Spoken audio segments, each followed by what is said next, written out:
Alabama. Being with Sean McVay, I think, is a perfect fit. I talked about it. You see it all. And you know that they will have a plan on developing. All right, guys. Again, I got my Penguins are about to lose the series against the freaking Flyers in the playoff. That's like the biggest rivalry for them. That's already bad enough. We got the Rockets blowing 40-point leads to a 80-year-old LeBron James. And then we have this shit with the Rams. Yeah, that's only as bad as it can get. Only as bad as it can get. All right. You guys remember the Twins last year, what they did? Their purge? Well, yeah, again, I thought it couldn't get worse, but I mean, guys, like, it can't get much worse than that. Anyways, though, yes, it is the first round draft recap day. I'll be giving y'all all my opinions on all these first round picks. And yeah, this was a crazy first round, I'll tell you that from this draft.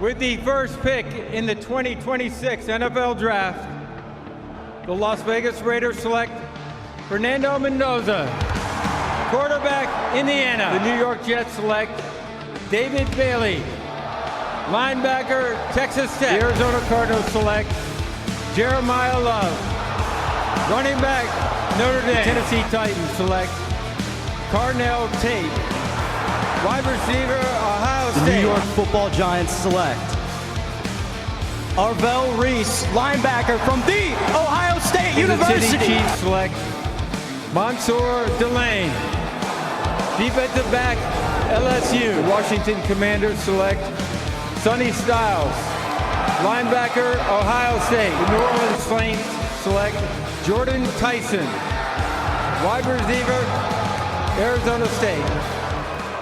And with that, what is going on, guys? Welcome back to the NFL. Please like and subscribe. Hope y'all are ready for this 2026 NFL Draft. First round recap. I'll give y'all, again, as I said in the intro, all you guys need to know on these first round picks. I will have my NFL Draft team grades coming out next week on probably Sunday if I had to guess. But, again, we'll probably split this up into, again, 8 picks at a time, as you all saw for those first 8 picks. I got my big board mostly done. The only thing I don't have done is the ranges, but that's because I haven't completely gone through their fits on the teams they're on. So that's why that's a problem. But either way, it really doesn't matter because that'll be more important when we get into the roster grades and for next week, obviously, with the team grades. But anyways, I will be telling you guys, again, I'll be obviously using the big board a lot here because this is, again, basically these are my rankings. Again, you might be surprised to see where he hurled Perkins at 20, but that's my opinion. So that's what we got. But anyways, again, number 1 overall pick was Fernando Mendoza as we get into this. Yeah, I'm still, guys, still off from what the Red Sox did with their coaching staff. Very interesting things, again, on the baseball side here. Back to football, because, again, this is basically the biggest thing all year here. But anyways, again, the next-gen stats stuff is just straight-up shit. I'm sorry, guys. Next-gen stats, you're not good at evaluating quarterbacks. You have some decent stats that I like to use, but other than that, it's very, very hard to, you know, actually take you seriously. But obviously, we knew this was going to be the number 1 overall pick since, like, probably the Rose Bowl, but probably even before that. Mendoza had the most prolific season out of any quarterback in this year's draft, and there were really only 2 quarterbacks that were worth much of anything, again, I guess unless you look Carson Beck. But again, Fernando Mendoza, he wasn't like a QB1, as you guys know. But he was pretty high up there. What was he? He was my overall was my 24th overall prospect. Mo Kiper's not gonna like that one, but yeah, it's obviously a very obvious pick. Again, it's a boring first overall pick. Most first overall picks are boring. It's usually not a shock.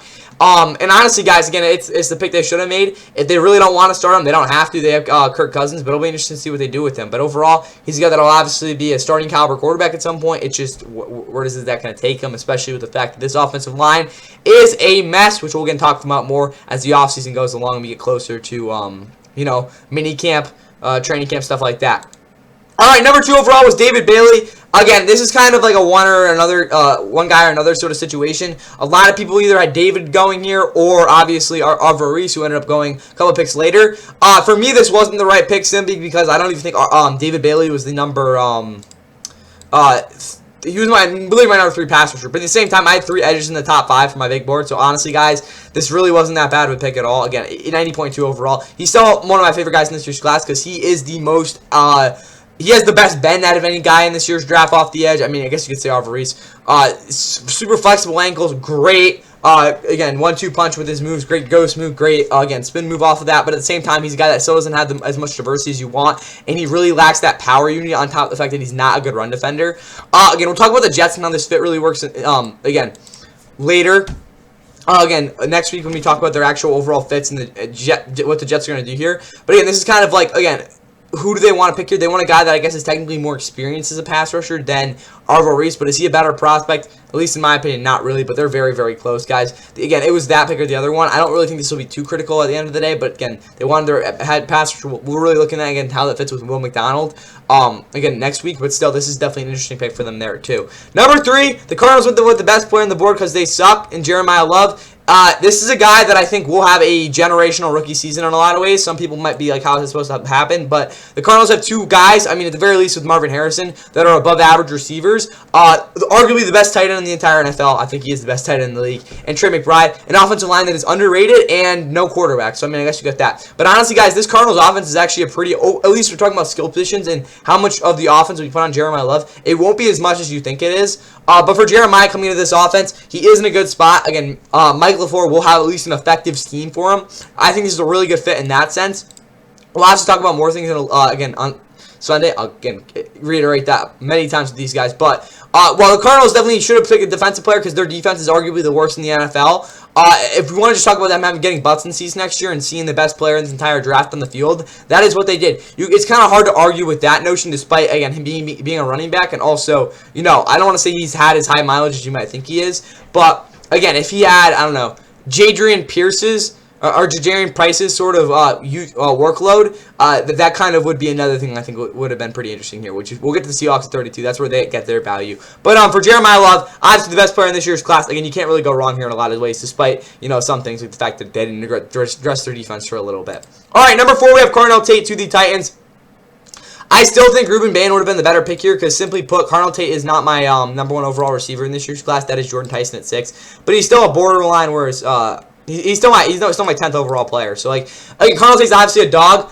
He'll be their number 1 receiver next year. Calvin Ridley's still around. You got to remember that there. So it's not like he has, again, the complete offense on him. But at the same time, again, the Titans severely lack any real sort of juice. Again, in terms of the skill positions, obviously Tony Pollard still should be a reliable running back. He's had 2,000-yard seasons with them. But you look at this Titans offense, they needed someone in there that could give them, again, like some big man mentality. Carnell Tate will bring that, which is huge. It'll be interesting to see how him and Cam Ward work out. But again, this is just a guy you look at. Is he the 4th overall? Is he the 4th best, again, prospect in this year's draft? Wouldn't seem like it, especially with the ceiling. But he's still a guy that could be their number 1 guy. And again, should be a high production guy as a rookie. Worst case, I see him putting up Marvin Harrison rookie numbers, which is still pretty good. I mean, maybe not the touchdown total, but you get the point.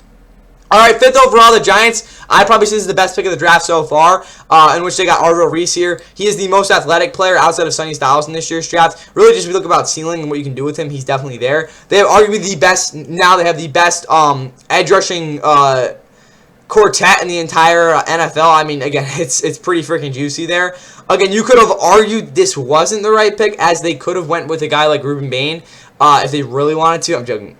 You take Arvil Reese here, obviously. He's the best player on the board. He's my number, 4 overall prospect.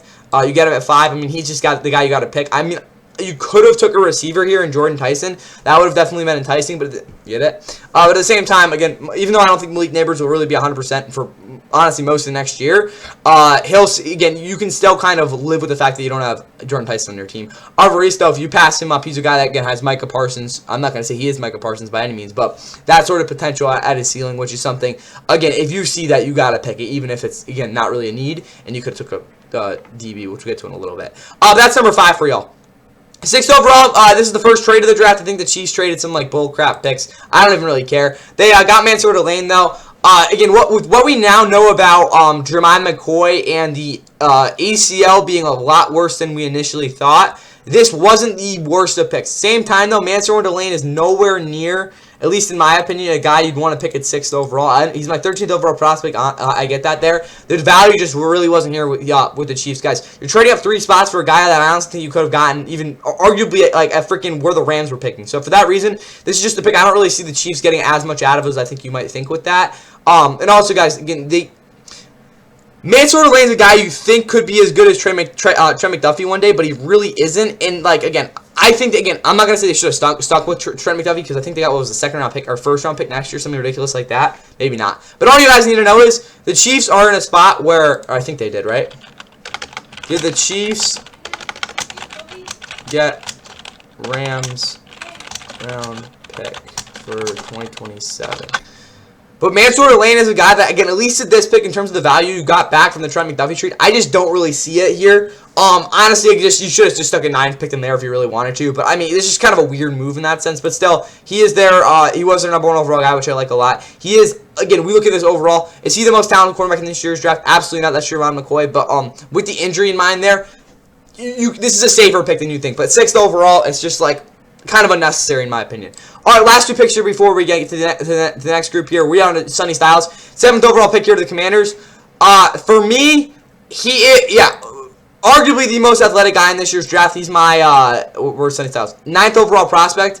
He's obviously the best off-ball linebackers in this year's class. He's a guy that has, again, a good amount of experience that I think a lot of people overlook here. Obviously, him and Jamie Davis, that's going to be the big comparison I see with them. I think that could definitely be a very bad outcome for them because Jamie Davis just didn't have the instincts. Sonny Styles is a guy you look at who has generational instincts, a guy like Caleb Downs, which we'll get to in a little bit. But still, he's a guy that can show that. That's part of the reason he really kind of moved off safeties a little bit. But again, you could argue a linebacker is even more important. All I only knows, Sonny Styles is an elite athlete who gives you very, very reliable play. I really love his game, too. Again, he was my 9th overall prospect for a reason. They needed someone on that defense to be a big-time playmaker. He'll be that for them. Him and Frankie Louvu would be interested to watch there. All right, last pick here. Before we move to the next group here, we are on a Jordan Tyson.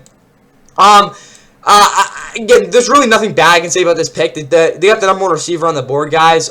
This is a guy that could very easily be as good as Chris Olave. Is that going to actually happen? Probably not, because Chris Olave is one of the better receivers in the entire NFL. But Jordan Tyson has that sort of talent. He's just a guy that's going to be basically another #1 for them. And that is something that, again, you look at that offense, an offense that, again, honestly doesn't even look that bad. They have like 4 legit skill position guys and an offensive line that's also pretty solid. So, or not pretty solid, okay enough. So again, you look at this Saints team going into next year. There's definitely some good projections there. Getting a guy like Jordan Tyson only helps that out a lot. You have the 8th overall pick. You're expected to pick a big time guy. That's exactly what they did. Really, no complaints here, other than obviously the injury issues. But I don't really care about that with a guy like him. Anyways, let's get into our next the back half of this first half of the first round. Yeah. The Cleveland Browns select Spencer Bono, tackle, Utah. The New York Giants select Francis Maui-Noah, tackle, Miami. Dallas Cowboys select Caleb Downs, defensive back. Ohio Miami Dolphins select Caden Proctor, tackle, Alabama. Rams select Ty Simpson. Insane. That's so insane.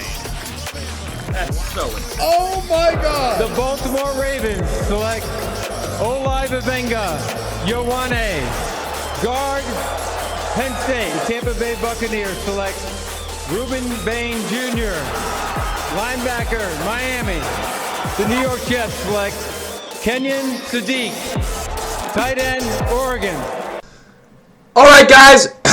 Holy crap.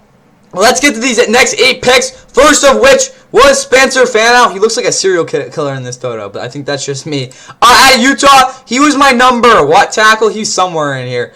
He's not that low, if I can remember. Yeah, he's my 28th ranked prospect. They got him at 9. Realistically, though, guys, this Browns team, if we just look at them overall, they've back-to-back drafts made elite decisions when it comes to what they've needed to do.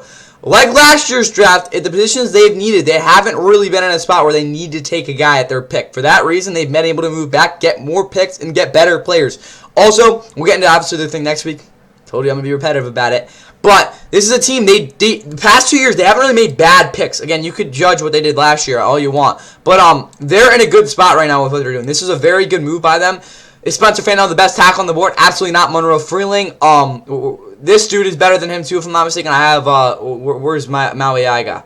Well, I have where's his name? Freeling definitely is ahead of him. And where's my other tackle? Yeah, and I literally had 2 guys ahead of him. So again, it's pretty close. So like, let's be honest, all 3 of these guys are basically in the same range. Freeling was definitely a big difference because of the ceiling. But as y'all know with me, this is a pretty decently depth tackle class, so the fact they went with him, I mean, go ahead, I guess. He's definitely the best pass protector, which is something to be interesting to watch with them next year. Obviously, Quinshon Judkins is going to be their starting running back, but again, Deshaun Watson could be the starting quarterback. So who really knows what's going to go on the Browns? But what we know now is that they have at least, hopefully, 2 dependable tackles. So this was a big-time pick from him. Is he worth a top 10 pick? No, he's my 28th ranked prospect. But at the same time, they needed a pass-protecting guy. He will be that. It'll be interesting to see, though, how he adjusts to as a run defender, because that is definitely something you look at with him that could be an issue. That's Spencer Fanow for you. That was my reaction. All right. 10th overall, the Giants went with Francis Maliaga. They look to address a need that is more for a projection for the future. I'm looking at Jackson Dart, who has had multiple injury concerns as a rookie in terms of what happened. This is obviously a pick they required from the Dexter Lawrence trade, not one I think they would have thought they would have had. We'll talk again.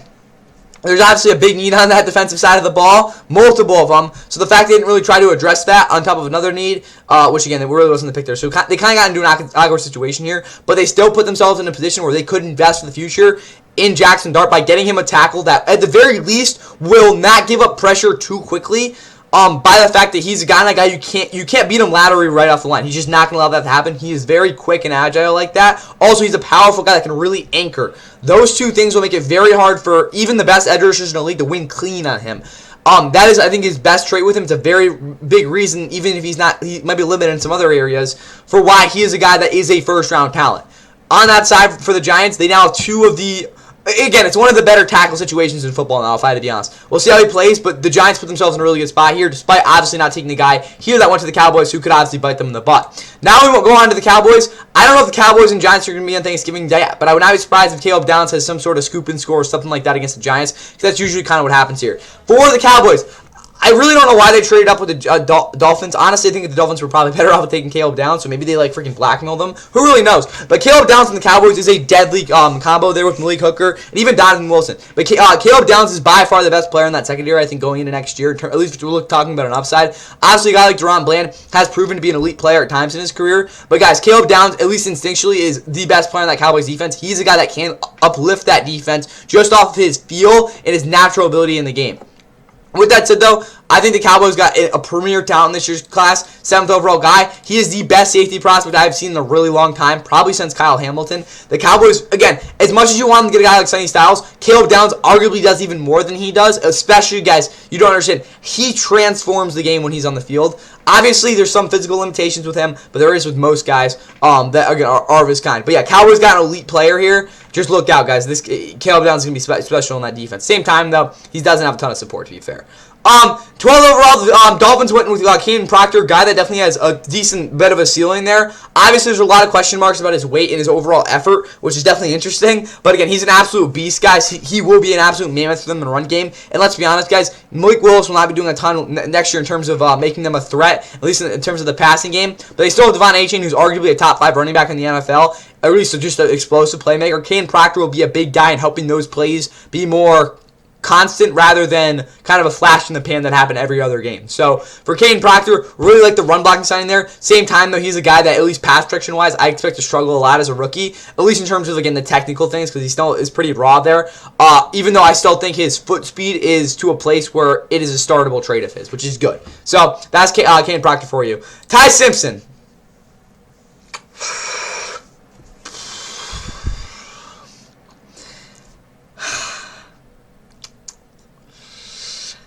All I'm going to say is, unless C.J. Daniels, we'll get to him, again, repetitive, next week. If he's better than Mekhi Lemon, this is a good pick. If he's not better than Mekhi Lemon, then, or Mekhi Lemon blows up the Rams when they play the Eagles this year, or in the playoffs, who knows. Yeah. He was my QB1.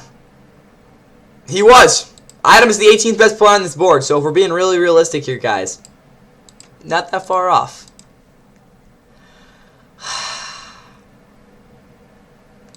What the fuck? Anyways, though, 14, Ravens, such a boring pick. Vega Ione was my number 1 offensive lineman in this year's class. I think he was like my 14th overall prospect. They got him at 14. This is just a Ravens pick. I hate saying that, but it's true. Ravens usually get really good players in this first round. They got a really good player here. He will be a huge part of what they're going to do in terms of the running game next year. I expect Lamar Jackson, at least his usage as a runner, to be going up next year.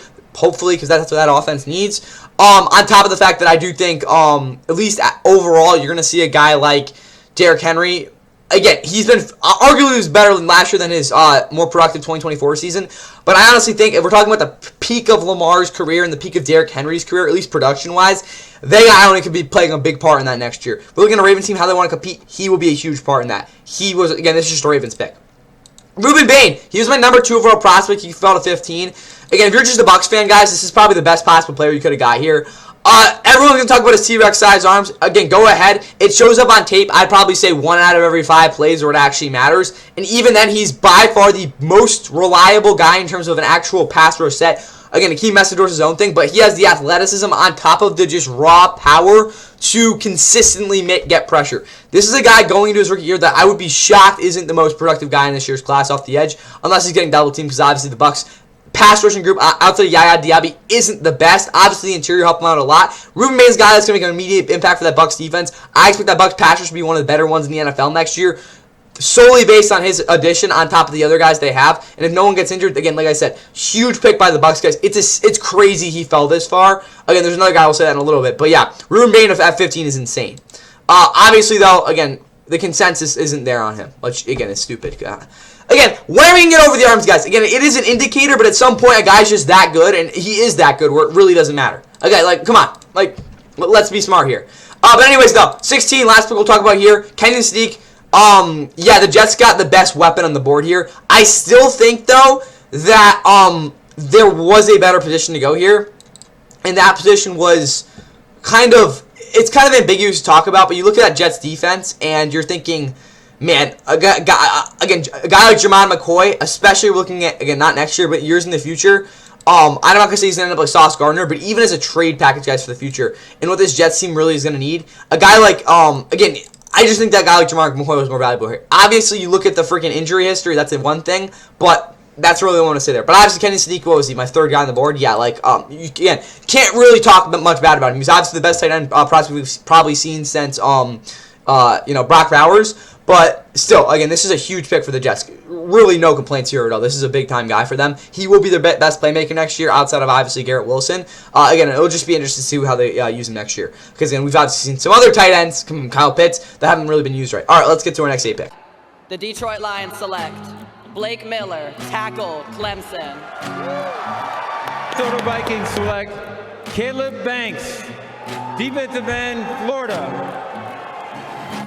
The Carolina Panthers select Monroe Freeling, tackle, Georgia.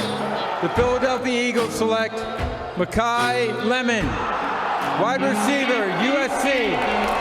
The Pittsburgh Steelers select Max Ihanachor, tackle, Arizona State. The Los Angeles Chargers select Akeem Messidor, linebacker, Miami. The Dallas Cowboys select Malachi Lawrence, defensive end, University of Central Florida.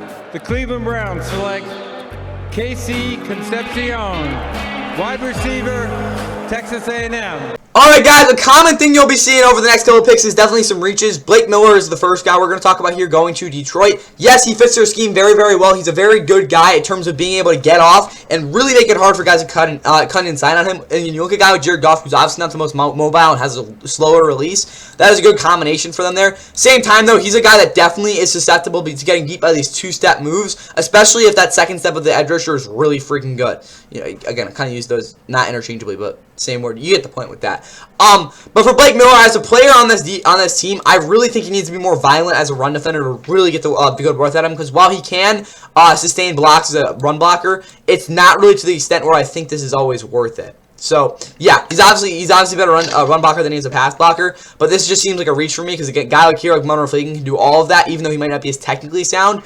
And also can give you the upside of a guy like Penei Sewell. Obviously not the same level, but there's an extent to which a guy like Monroe Freeling is just a more bang for your buck sort of guy there. But still, Blake Miller, he's a solid prospect, but he wasn't anywhere near where he got picked there. I think, where was Blake Miller? Yeah, he was 31. So again, not too far off, but still at the same time, I think this, again, it was a fit for the line, so it's not an egregious pick, but at the same time, he obviously was below some other guys here. 18 KL Banks, yes, the Vikings, this is a need of theirs, obviously it is, but Caleb Banks isn't again, you don't take Caleb Banks to 18. It's just that simple. You really just don't. He actually was fairly high here. I think I had him as my He was still a first-round player in this year's draft, but just not, for me, at least a guy that I thought was really, truly worth the 18th pick. Again, you just don't take a nose tackle at 18 unless he's a guy like Elijah Cansey, or I'm looking at like even Vita Vea back then. Again, these just really just, again, if you're not getting a premier pass rushing interior defensive lineman or a guy that's just an absolute like freaking tank, I'm not gonna say Kenneth Grant last year, but something of that, or again, really, let's think of this. If you're not getting Elijah Cansey or if you're not getting Derek Brown, those two kind of archetypes of a defensive tackle, unless they're like freaking Aaron Donald coming out, it's very hard for me to again contemplate you picking a guy inside the top 25 unless you're a team like the Rams don't really have any needs. But anyways, Caleb Banks, reach here, he's not this good. He's my best defensive tackle in this class, so at least they did that. But as a Vikings fan, I think you guys definitely reached here. There were definitely some guys you could have went after that I think were a little bit better. Maybe at receiver. That's, again, one thing. Or even running back. No, I'm joking. That would have been bad. But yeah, for the Vikings, again, it addresses a need for sure, but I just don't know if 18 was really worth it. 19 with Monroe Freeling. Honestly, for the Panthers, is a really good pick. This is a team that doesn't really have the highest level production at tackle. Obviously, not production. Performance is my bad. Taylor Moen's what is he, 31? Yeah. He's been great for them since, what did he come in, 2017? Yeah. He's been, outside of 2023, he's been a really good player for them.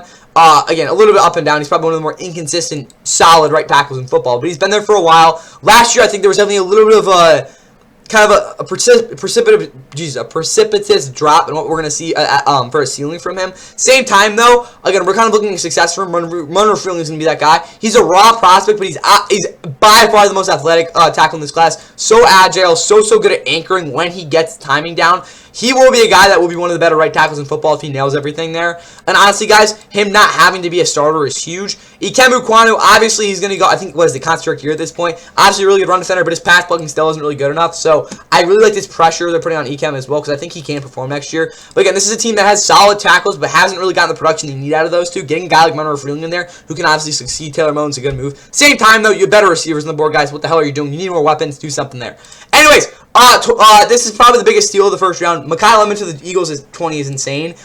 He should be a Ram. But anyways, while Mekhi Lemon is not A.J. Brown in really any way you slice it, he's a guy that provides a slot option they really haven't had in a long, and I mean a long time.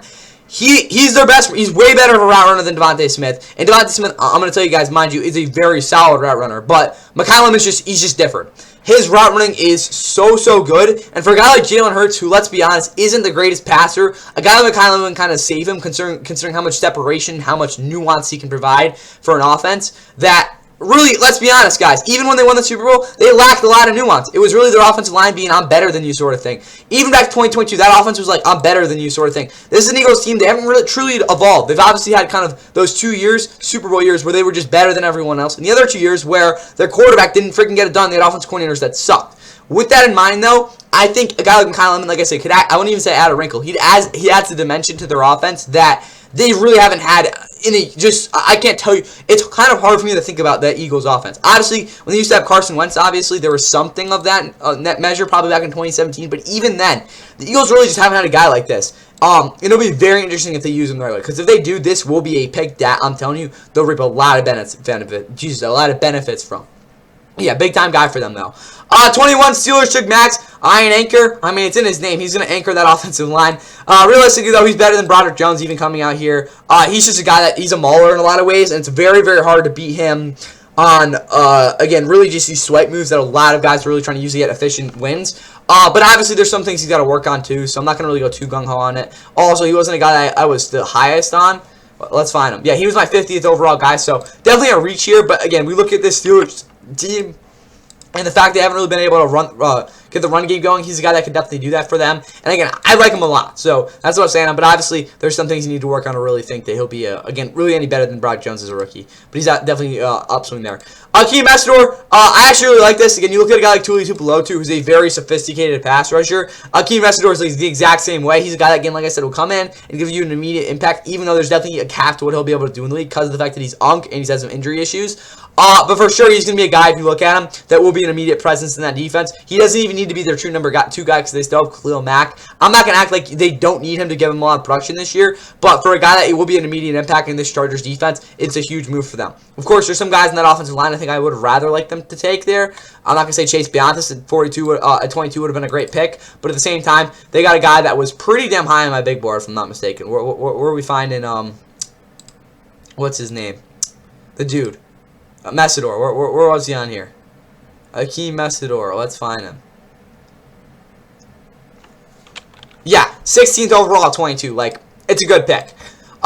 This is...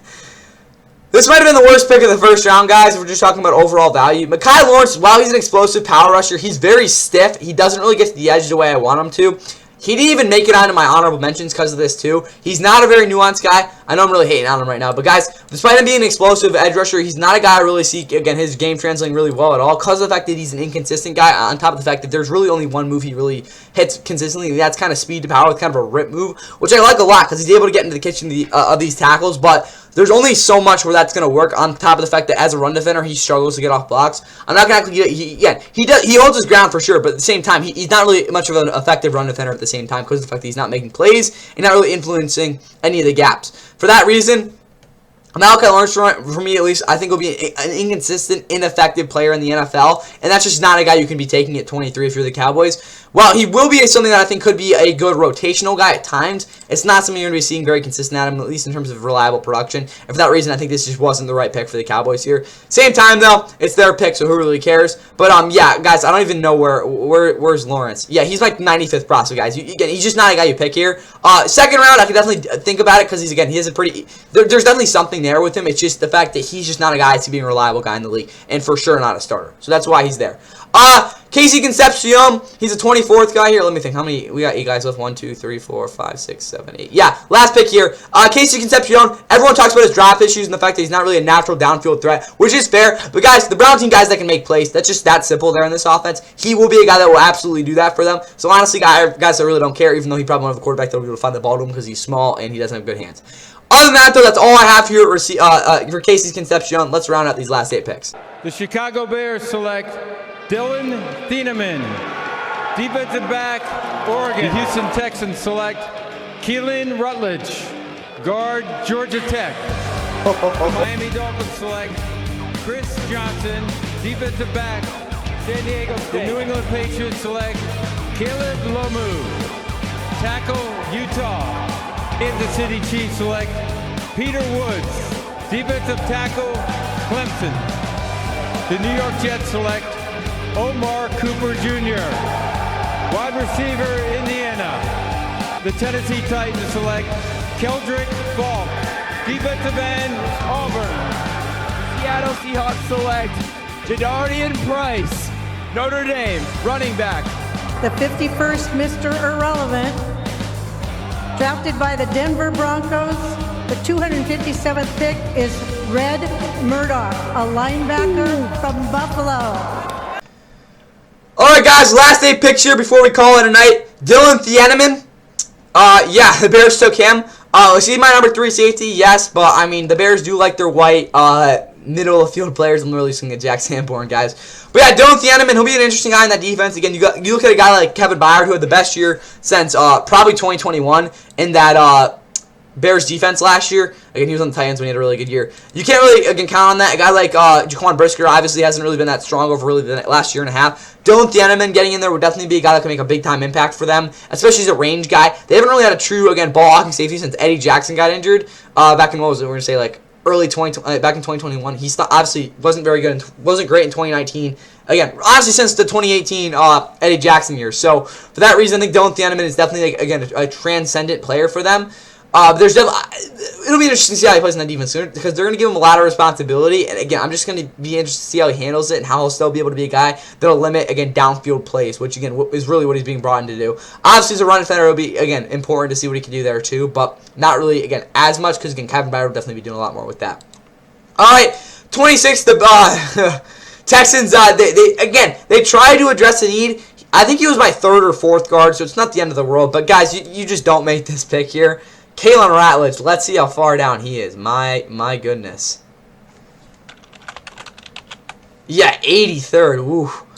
So it's not as bad as the Malachi Lawrence pick, but like that, it's just not a great pick, guys. He's a good run defender, a run blocker though. Which again, if you know the Texans last year, they couldn't really run the ball, so that's definitely something. But yeah, he's just not a guy I really think is a starting caliber player, or at least right now as a rookie. If you're really wanting to get well-rounded play, but I mean, if you really just want him to just block a run block, I mean, I guess. But 26, like, come on, Texans. Yeah, 27, Chris Johnson. In my opinion, he's the most overrated player in this entire draft. I'm not going to say he's a scrub, but he's just a guy that seems to me to be a scrub. There's some things on tape that indicate that. Not really to a level where I really can, again, declare that. It's just kind of a vibe I get with him. I really don't like doing this a ton, but, guys, Chris Johnson, there's no real rhyme or reason he should have went this high up the board. Guys, he's like, where's Chris Johnson here? He's down here. But, again, if this aesthetically doesn't please you, well, you know, I guess. But Chris Johnson, where are we at? Where's Chris Johnson? 160 ranked player, guys. 160. You might ask, why is that? He just is not that good. He gets beat very often. His average yards of separation really weren't that good when he played good teams last year. Again, you could really try to hammer that home in terms of what he did. But yeah, Chris Johnson's just not a guy as I see as an NFL starting corner. He could be a guy that could be a good dime look, I guess, but you can't put him in man coverage. He's going to get absolutely roasted. At least that's just my opinion.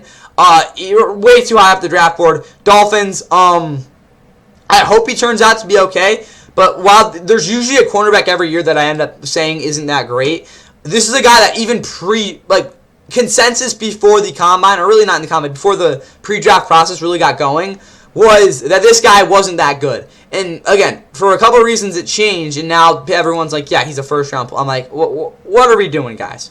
Again, I said Kyrie Elam a couple years ago, I'm like, the vibe isn't right with this guy. And and then you had a guy Trey Amos, who I'm not again saying again jury's not out on him yet, because again you look at Trey Amos for the Commanders last year, he had his struggles, but he wasn't completely terrible. So, or not completely terrible, he wasn't bad. So I'm not a big fan of Trey Amos, but he's still a guy that I think has, again, definitely decent potential going into this year. So Chris Johnson, I hope that what ends up happening with him. But again, the vibe wasn't right when I started evaluating him. No one really thought he was very good before the pre-draft process, and then he ended up being a product of that system, and hopefully he ends up being somewhat okay. But I don't really think that's going to happen. All right, Caleb Lomu, this is a reach in every way imaginable, but since it's basically a second-round pick, do I really care? No, they needed a tackle to do something for them. He is an actual tackle. He's a very solid pass blocker. Not technically, but we're just talking about pure athleticism. Will you get your absolute arse kicked? That's not going to happen. And he's going to be a better guy than Will Campbell. Definitely not right now, but probably sometime in the future as a pass blocker, if I had to get, at least if he develops right. But again, Will Campbell's obviously a very superior power sort of guy. So Caleb Lomu could definitely get his hours kicked as a rookie. I just want to see him develop because he's obviously a pretty raw prospect. Not too raw though. Pause. Peter Woods to the Chiefs at 29. Low impact, somewhat safe move at the same time. Chiefs made two safe moves here on this defensive side of the ball. He is not going to be Chris Jones. I can tell you all that right now. At the same time, though, him and Omar Norton-Lott will be a fun duo. Neither one of them are really reliable run defenders. I think Peter Woods doesn't really get this place to the level Omar Norton-Lott did in college. Again, Omar Norton-Lott was out of Tennessee. But both of these guys are dynamic guys in the interior because a guy like Peter Woods is actually pretty quick. He provides the kind of burst that a lot of, defensive lines just don't have on the interior. On top of the fact that he can win with power very consistently. Peter Woods was a top 10 prospect with me again, preseason. Last year, obviously, didn't perform to the level I think some people thought he would. Still had a solid season, though. He was a first-round talent on my board, if I'm not mistaken. He was around there, right? Yeah, 35th overall prospect. So, reasonable pick for the Chiefs. It was a need. I'm okay with that. 30, we have Omar Cooper Jr. to the Jets. They need a playmaker. I still think Denzel Boston was a better guy on the board, but Omar Cooper Jr. fits their system. They need that possession sort of guy there. He will be that for them. Takes a lot of weight off of Garrett Wilson. At the same time, though, he will be asked to do a lot. So it'll be interesting to see if he can live up to any of those expectations there with the Jets. But hey, they got a playmaker. I can't really argue too much with that. 31, we have Kelvin Fultz to the Titans. Great pick. I can kind of reasonably dismiss the Cardinal tape, process. Again, if there's flaws in it, which there are, with this pick. Keldrick Folk is a guy on that Titans defensive line that will threaten the edge every single play, the outside shoulder of the tackle. That is something they have not had since Harold Landry in 2020, in 2021 before he tore his ACL. I still don't think he's going to be a guy that will really be consistent enough production to kind of be a reliable enough guy, at least as a rookie, or not even as a rookie, even we'll say 3 years in, and really think that he'll be, again, a number one guy. Same time, though, he's a threat every single snap, and that's more than some other edge rushers this draft can really say. So, good pick for them. He's bendy. He's got a couple really good, again, forklift sort of moves there. It'd be interesting to see how he can, break into that starting lineup there. But, again, solid pick there. And they got Jadarian Price, the Super Bowl champion. Sorry, I keep going saying that like that. He isn't my number 2 at running back. He will be in a timeshare with Zach Charbonnet if Zach Charbonnet can get healthy. But, Jadarian Price, I mean, he's an explosive guy. He'll be a change of pace guy for them. First round pick, probably not, but he'll give you, again, high-end play when he's on the field. So, and also you guys won the Super Bowl. So, I mean, there's, again, some good things with that. Still, we'll talk about the depth, obviously, with the rest of the draft, with what they got on next Sunday. But still, at the same time, I can definitely move with this pick. Again, same thing, though. Just not a guy you really value as a first-round player. That's all I have, though. Hope you all enjoyed this reaction of the first round of the 2026 NFL Draft. I'll have y'all the rankings or the grades for every NFL team next Sunday. But that's all I have for y'all. Hope you guys enjoyed the draft. And just remember, Red Sox, the owner's got to sell that team, bro. An inspiring victory for the Minnesota Timberwolves in a contest that will be forever known as the Io DeSumo game. Jokic and McDaniel.